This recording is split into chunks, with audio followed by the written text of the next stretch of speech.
Et c'est Lévi, sans interdit. Bonjour Elisabeth. Bonjour Cécile, bonjour Patrick, bonjour à tous. Alors ce matin, vous revenez dans votre édito sur ce qui arrive en marge donc de la guerre menée par Poutine en Ukraine. C'est la russophobie qui est montée. On l'a vu l'autre jour, on a entendu par exemple une propriétaire de restaurant russe qui nous disait qu'elle recevait des messages en fait d'insultes. Et visiblement, ça touche aussi la diaspora et beaucoup d'artistes. Oui, parce que c'est de Montréal à Milan, de New York à Paris.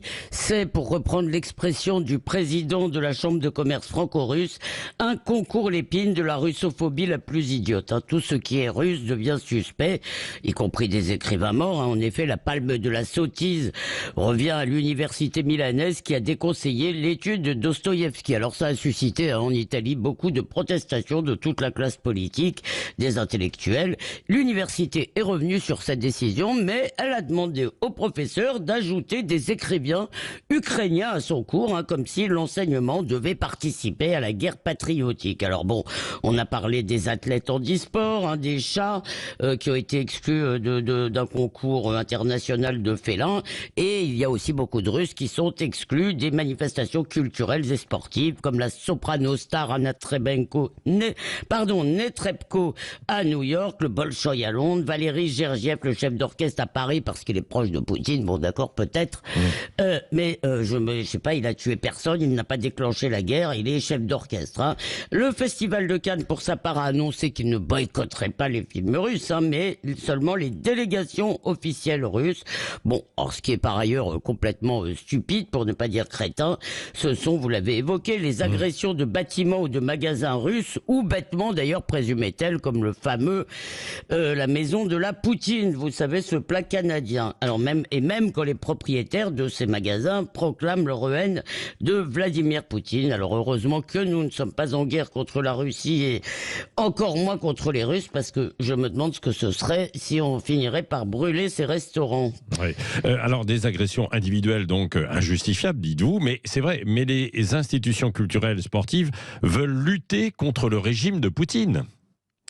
Oui, mais d'abord, ce n'est pas leur boulot, ou alors mesdames Bachelot et Maracineanu sont conjointement ministres de la propagande. Et puis, écoutez, soyons sérieux, c'est vraiment une blague, enfin une mauvaise blague d'ailleurs. Croit-on que les difficultés des artistes russes en Europe ou le chagrin des supporters russes qui ne verront pas leurs sportifs vont faire reculer Vladimir Poutine d'un poil? Est-ce qu'ils sont soucis?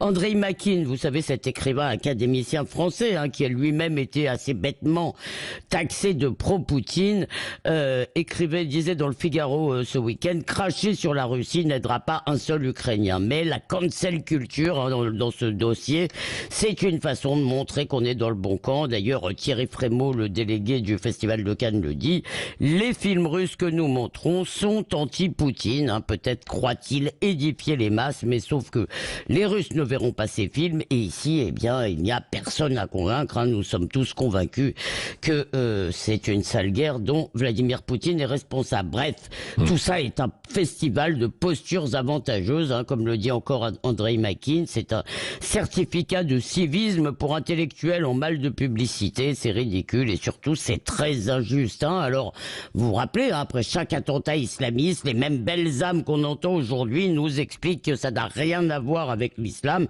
Et heureusement d'ailleurs, personne ne va agresser, ou alors vraiment de sombres crétins, ne va agresser des musulmans après. Alors quand on confond bêtement Poutine, la Russie et l'immense culture russe, je me demande où sont passés les apôtres du pas d'amalgame. Lévi sans interdit.